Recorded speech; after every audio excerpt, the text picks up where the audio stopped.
Deep and its organizers, and Khadija for inviting us. We're very happy to be here in this session, which I believe it runs for about 45 minutes. What I'm going to do is I'm going to present a video to you guys, which runs for about 20 minutes or so. It talks about Portfolio School's philosophy and what we've set out to do here at this school. And then I'm happy to answer any questions that you may have for the rest of the session. To give you an introduction, my name is Babar Habib. I'm originally from Pakistan, came to the US to do my undergrad. And my background is technology, but I'm the co-founder and CEO of Portfolio School, which is we're in our 6th year of schooling. Our first class was in 2016, and we started with 7 students, and now we have approximately 200 students in our preschool and elementary school. The main sort of like philosophy or thinking behind starting the school was that if we were to start a school from scratch in this day and age, what would it look like? And what should be the curriculum? What should be the space design? What should be the role of teachers? What should students be doing? How are we preparing them for this innovation age that's coming upon us?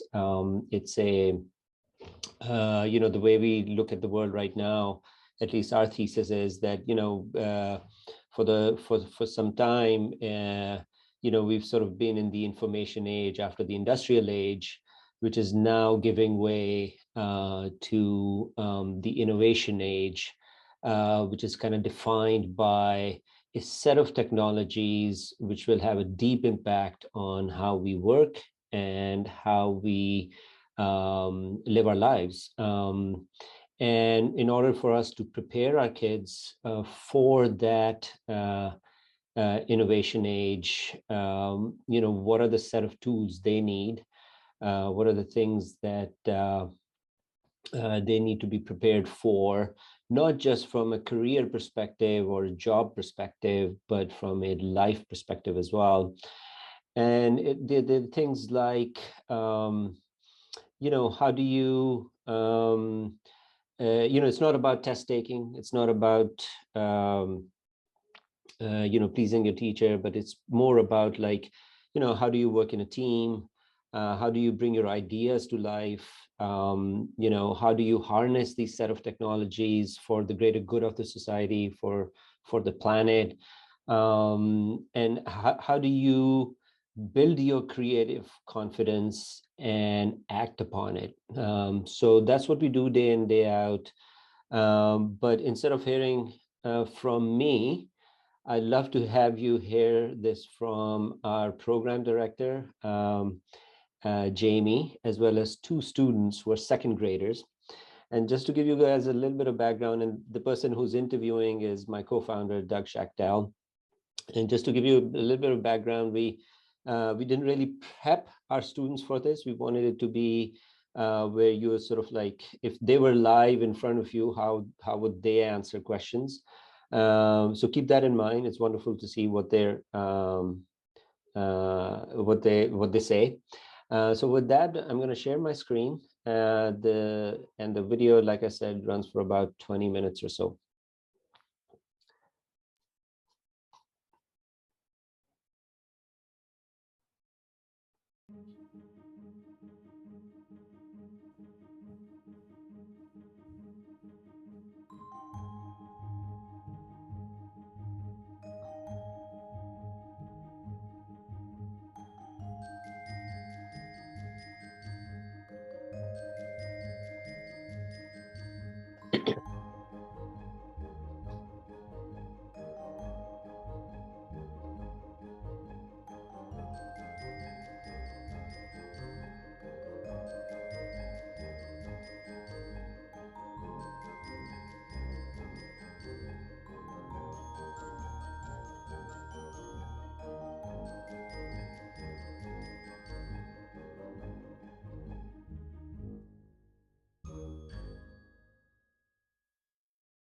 Hi, I'm Doug Schachtel, and I'm one of the co-founders here at Portfolio School. We are a project-based learning independent school in downtown New York City, and we are honored to be part of this LEAPS Summit.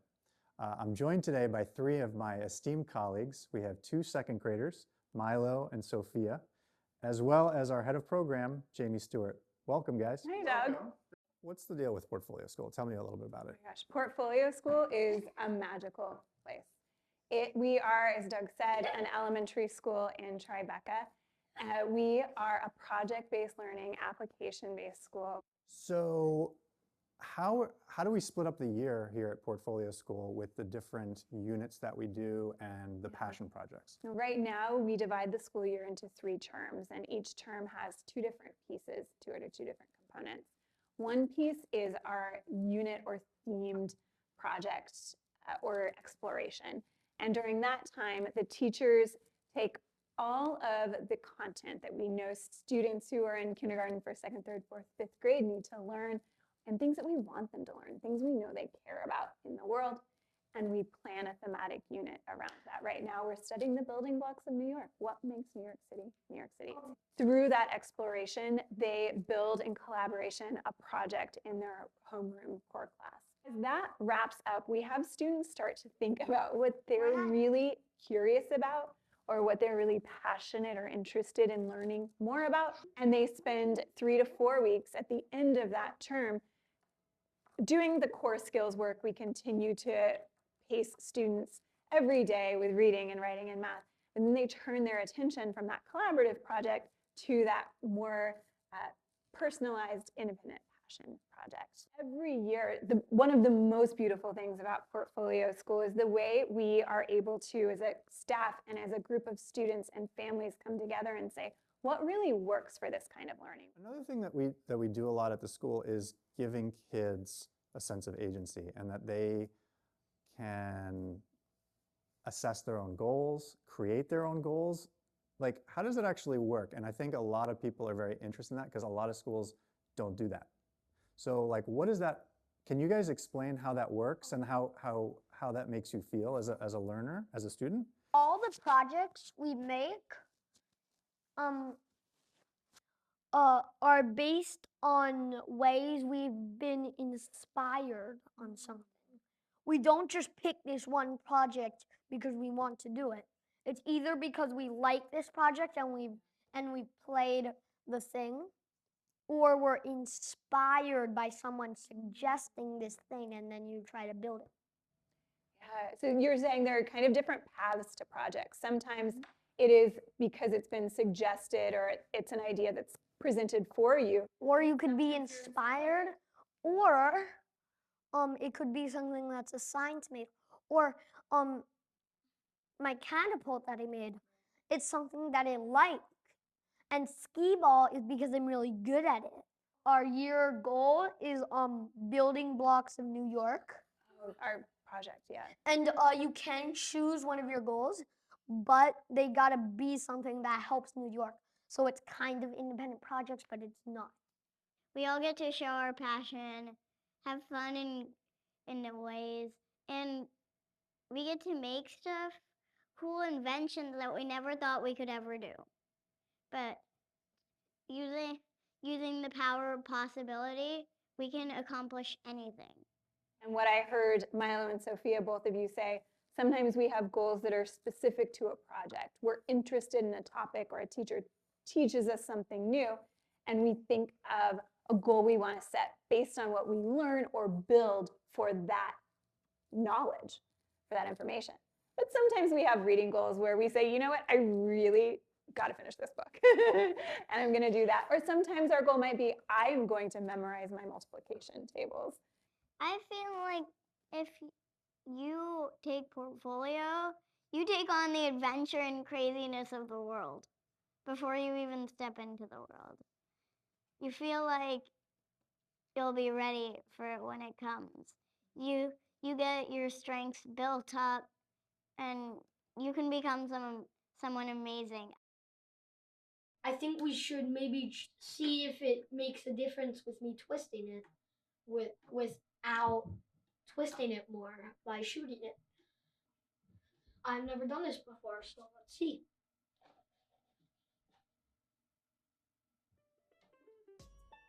That did make a difference.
There's a lot of projects, and this one over there is mine. But this is some of the ways Portfolio School can be helpful. You learn to make a lot of projects. You can learn a lot of stuff, and you do learn to make woodworking a lot. We talked about something that you're working on that I don't know, so you might have to explain what this is, but ball-based games? Do you wanna go? Sophia, do you want to go? Oh, that's kind, Milo. Yeah, Sophia, do you want to? Well, we made all sorts of games. We could invent new games or make games that we like and seen. And it's just about creating something completely new. Like, what's a ball-based game? Like pinball? Kind of like games Pinball. with a ball? Okay. Pinball, mini golf, bowling. There's a bunch of ball-based games. You can pick a lot of ball-based games, but you got to make it mini. You got to make it mini golf because there's already one Mini golf. golf. There's already one mini golf. Mini. But my game is named Skyball, and the logo's a dragon. It's a really challenging part of Portfolio School, but it might be the funnest. Those are really good points. Can I ask you, because you brought up something too that I was really interested in just a minute ago. You were talking about this new unit, our Building Blocks of New York unit. Milo, what is your goal for the Building Blocks of New York unit? I think you just found out today. Yeah, go for it. Porta potties. Wait, what? Tell us more. We're yeah. intrigued. We want to hear So more about sewage, this. but I'm actually working on porta potties. What's the problem you're trying to solve with this goal? Porta potties are so smelly. Sure. So, you're right. So Yeah, this is a big problem. this is a big problem in New York. I'm not sure what my solution will be, but it's gonna be fine. So is your goal right now to come up with a solution that solves that problem for New York City? Yeah. Wow. Make porta potties better and make the potties better. Their potties are disgusting. I cannot wait to see what you build, This Milo. is hilarious right now. And Sophia, what did you, because I think this was all unveiled today, right? What is your goal for this unit? Arts and culture, And what about arts and culture? What are you going to explore? music. Music specifically. How it's better in different ways and also worse in different ways. Music makes me think it's not perfect like everyone. Nobody's perfect. Nothing is perfect. Nothing will ever be perfect. It makes me have enough confidence in myself to believe that I'm never going to be perfect, but I can still be something in the world. Really, really inspired me. Do you, as you're studying this, as you're studying music and what it can teach people, what do you imagine, what will your project be, do you think? I know we haven't decided yet, but what are your ideas right now? I don't really have any ideas. I think I'm going to make a music player that if you hear a song and it records your voice when you hear the song, if you're like, I don't like it, then it will delete that song Interesting. from the player, so then you can have whatever you like. So if you turn it on to random songs, it'll only have what you like. not what you don't. How will that connect to New York City? Because everybody likes different music, and sounds are part of the world. Yeah, especially here in New York, right? Sounds are everywhere. So I can't wait to see where you take this project. The big thing with our school is that we work on projects a lot, and we're doing a lot of, making, design, computational thinking. How does all that kind of work? Like, how are you kind of working on that each day? And maybe Jamie, you want to kind of start with this? Like, how is the schedule kind of worked where, we're obviously have to do math, obviously have to do English language arts, we have to learn how to read and write, right? But how does that get woven into like working on projects? As we're planning the schedule for students, we really break their work into two different components. One we call core skills, and that's exactly what you're saying, the grammar, the English language arts work, specific math skills that we know every person needs to learn and show mastery of. In order to access the world around them, we need to be able to read newspapers and write letters in order to share knowledge and information with other people and to record what we know.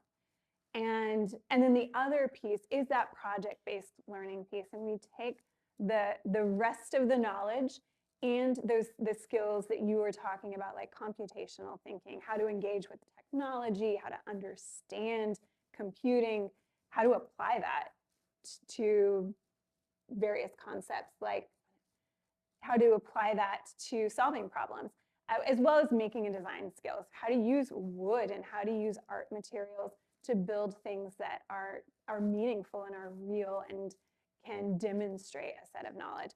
And we use all of those components, whether it's learning something about science and then building something to demonstrate that knowledge. We use that in our project-based learning space.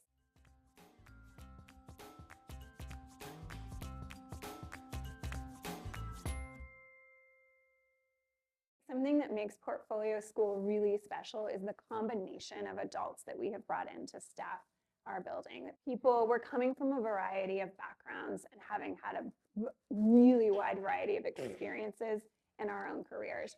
And that bringing that together really helps us build out authentic and interesting projects for students. You guys are also telling me about what it's like to be at a small school. Like small school meaning like there aren't hundreds of kids, right? It's a pretty small school. Do you want to take this one? Yeah, I feel like being a small school is better than being a ginormous school, because then you get more time to learn and grow. Yeah, because if you had like 100 people in each class, then you'd just be like, teacher would be like, okay, hold on, I'm coming. Then you wouldn't get that much time to learn and grow as a person. The other thing about being a small school, and I know this is something I'm going to ask you about, Sophia, is that we get to spend a lot of time with children that are maybe a little bit older than us, as well as a little bit younger than us. And you've been having a good time teaching math to some younger students, is that right?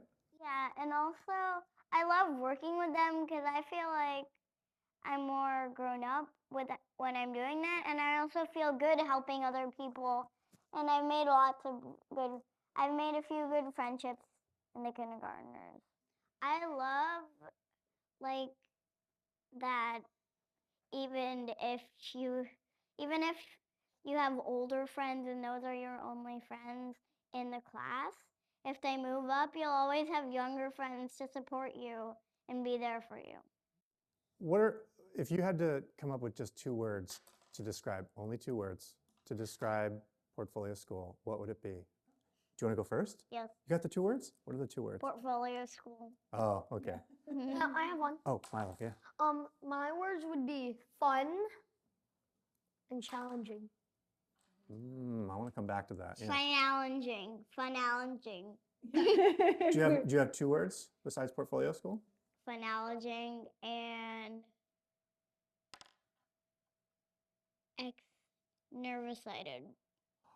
2 interesting words. I like it. Very inventive. Nervous and excited and challenging and fun. You put 4 words into 2. Yes. Very cool. Curious and engaged. Nice. So I want to come back to this idea of fun and challenging. fun, Can you challenging. so how is the school fun and challenging at the same time? Well, it's challenging for the ELA part. Recess is also pretty challenging. We can get in a lot of arguments about if you get tagged and if you did not get tagged for freeze tag. It can be challenging in making and design, but also fun because you get to make so much stuff. It's also fun in ELA sometimes because you get to use your computers. Robotics, challenging but fun. All you really need to describe portfolio is, I don't even think it should be called portfolio. I think it should be Called called Funfolio. Funfolio. Yeah, I Was guess. that your suggestion? But Yeah. Funfolio or just a super fun school. I would not be surprised if Leonardo da Vinci went to this school, actually. Interesting. I often thought about this, like what kind of school would be the best for Leonardo da Vinci? This school. I agree. This is the school that can help him learn the most. This is the school that can help him calm down when he's in a difficult spot for making. So this would be the best school for him. So there are lots of stuff you can do instead of the stuff. If you want to do something, but they say it's canceled, then that means you're going to do something else that's really fun. And it's like, and maybe sometimes you want to do that thing so badly because you really wanted to do it this week, but you got to be flexible and understand that even if you don't get what you wanted, you'll get something fun and creative. I want to add to this thing. There's my favorite song. You don't always get what you want, but that's a really good song. You might not always get what you want, But you get what You get what you need.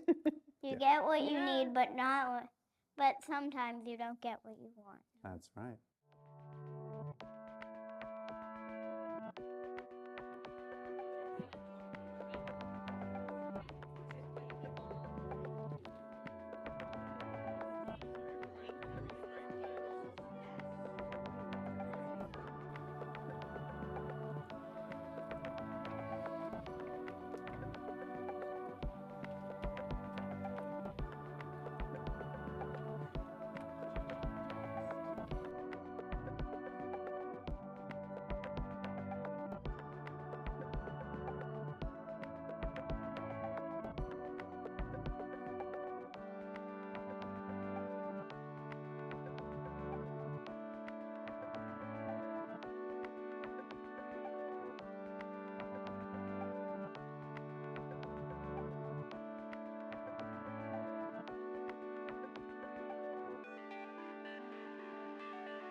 Once upon a time, there was a kingdom called the Land of Manners. Everybody in the Land of Manners used their manners.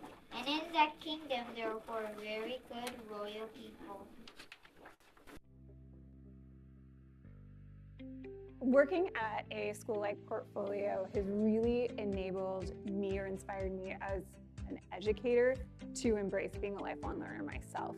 I think part of the power of project-based learning, application-based learning, is really realized and comes to fruition when individual teachers, but even more so a collective staff, can treat themselves like we treat the students and embrace building the school and building the community as a project, as a really authentic opportunity to take all of the things we are curious about and the big questions we have. How do children best learn? What motivates learning? What helps things stick? What helps knowledge become ingrained as part of who you are? And answer that through building out opportunities and programs for students to do the same thing. And I have seen teachers who come into environments pretty burnt out, having taught in places that are different, are structured really differently, reinvigorate in their practice and their motivation, what brought them into teaching, why they want to stay in teaching. And it is because at heart, they're lifelong learners, and they want to see that embraced by the youth of today, by this next generation. And my biggest hope is that educators everywhere get the opportunity, or at least those who want to, get the opportunity to be part of a community like Portfolio School.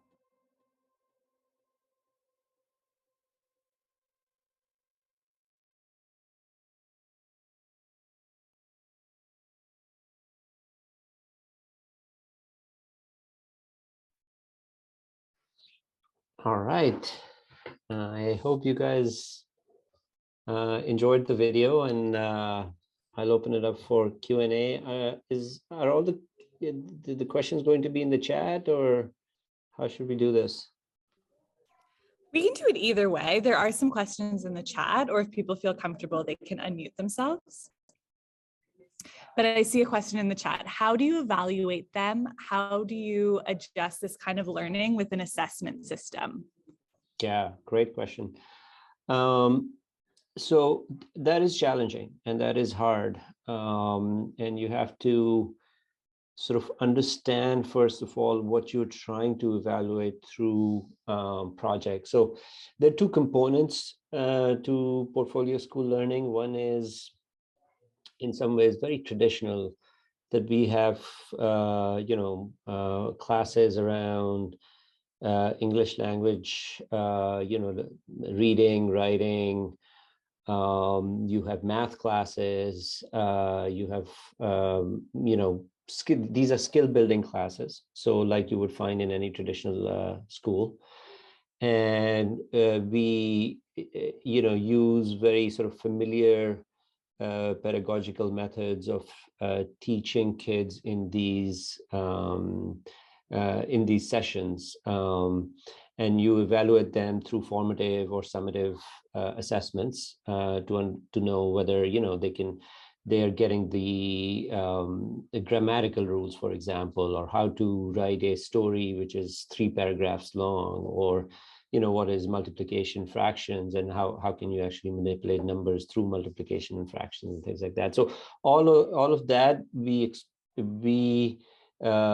school is responsible for teaching them. So there's that aspect of it, but then the projects part, we evaluate. So, what are we actually trying to do over there? There are two things. One is like, whatever you've learned in your reading and writing classes, or what you've learned in your math class or science, humanities like social studies and stuff, how are you applying it into your project? So that's the first aspect of it. And then the other aspect is the social emotional part of it, which really integrates well when you're doing these very sophisticated projects with teams of students and grown-ups working together. So how do you work in a team? How do you cope with failure? How do you sort of like take your idea and voice it in a group? How do you convince others? How do you get convinced by other people's ideas? And so those are the aspects around project-based learning, both sort of the application of knowledge plus the social emotional learning that we emphasize in our projects. So how do you evaluate that? And that's something that we are consistently developing. there are a few different sort of rubrics that we currently use, and then we evaluate students around that. One is like, what kind of, say, for example, misconceptions they may have about certain phenomena, and how does that misconception change and their understanding becomes deeper after they go through a particular project or after they create something out of it. So we'll do a before and after kind of questions for them. We will have them self-reflect, and both in sort of like, traditional sort of subject areas, they will reflect on where they are in math and reading and writing, but also in like through or during their projects and after the project is done, they will evaluate themselves.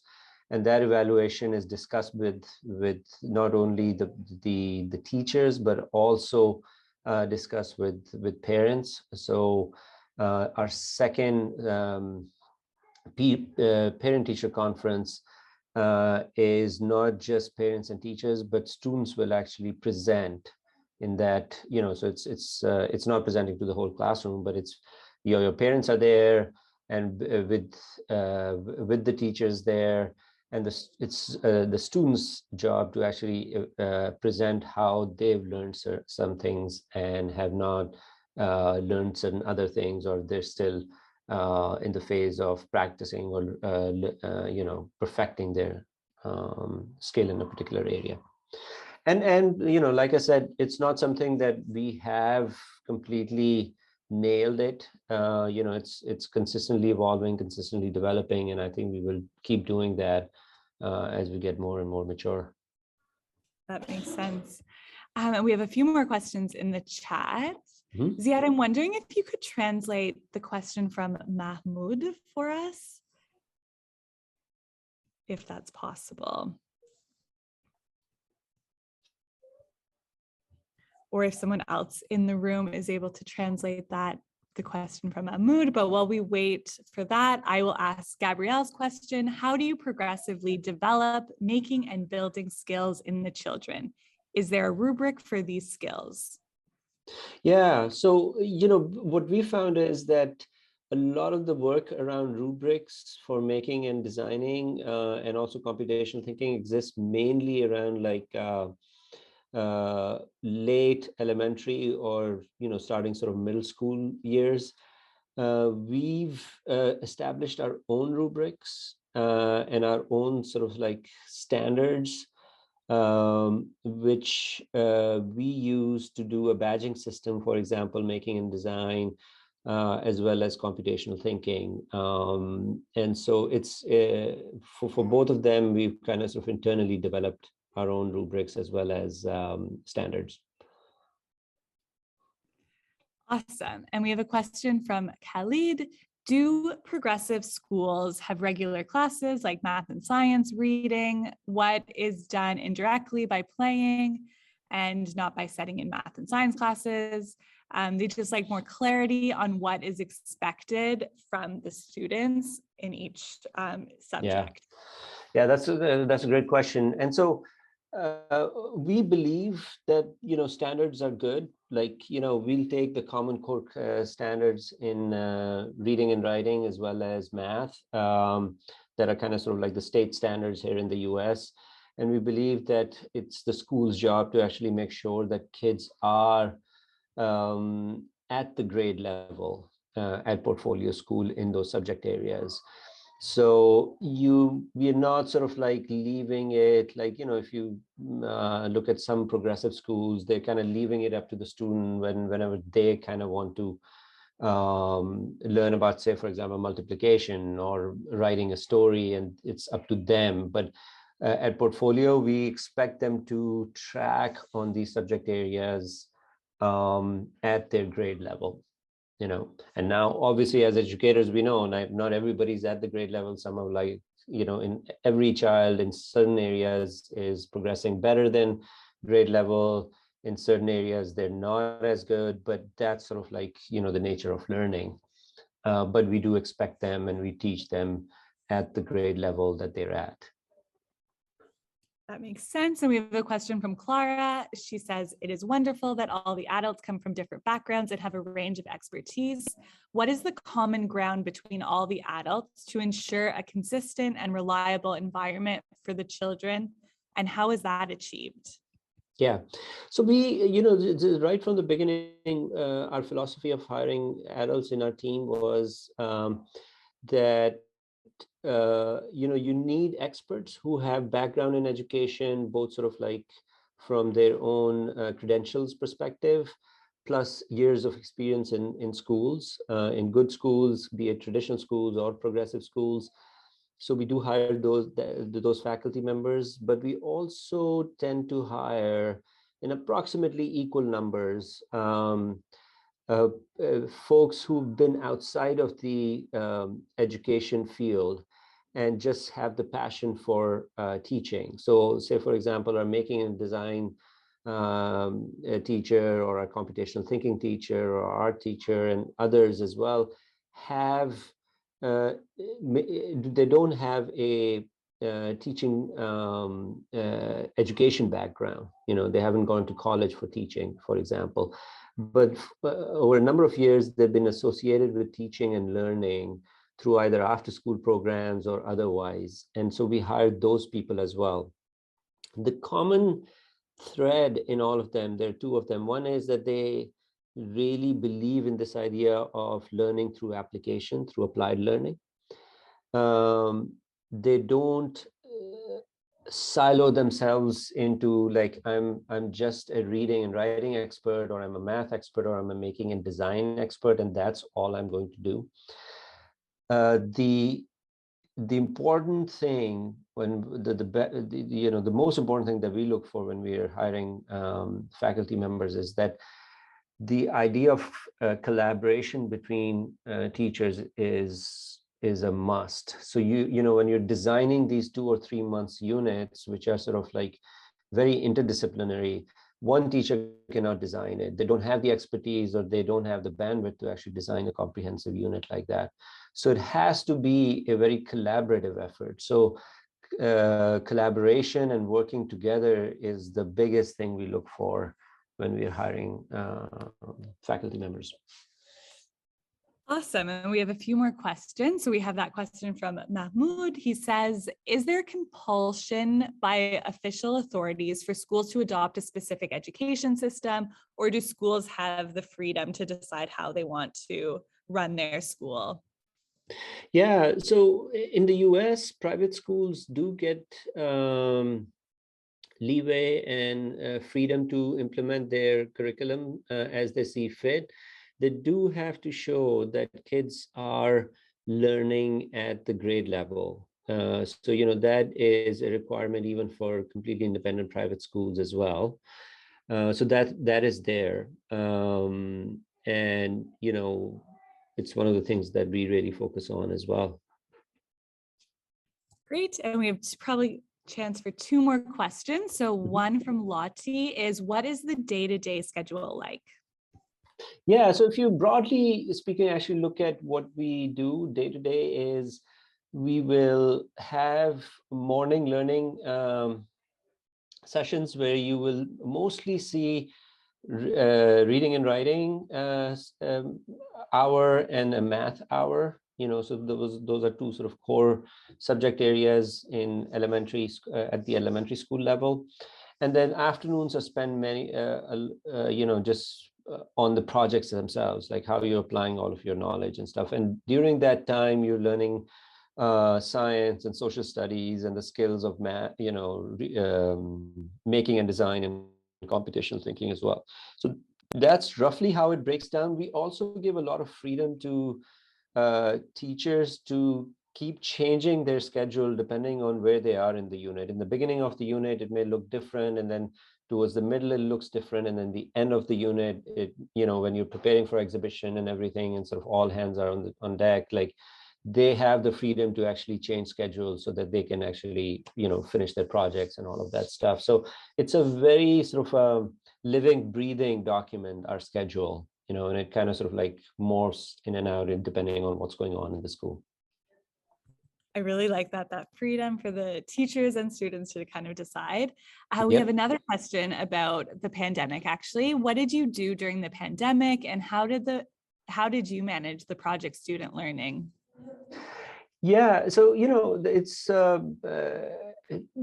since we are hands-on learning, we expect kids to be learning in teams and doing work in teams. It was important for us to open and make sure that we are in person, and that's what we did. And so we were closed for approximately just 3 months when there was a mandate that all schools had to be closed in New York from March of 2020 through June. But then fall of 2020 onwards, we've been fully in person. That's great to know. And Amina has asked, imagine that any of your students left portfolio school and joined a more traditional school. Would they suffer from any learning gaps? Yeah, I mean, we don't believe so. Some of our students have left because they moved to California or some other country, and some of them applied to sort of schools like ours, and some of them ended up in very traditional schools.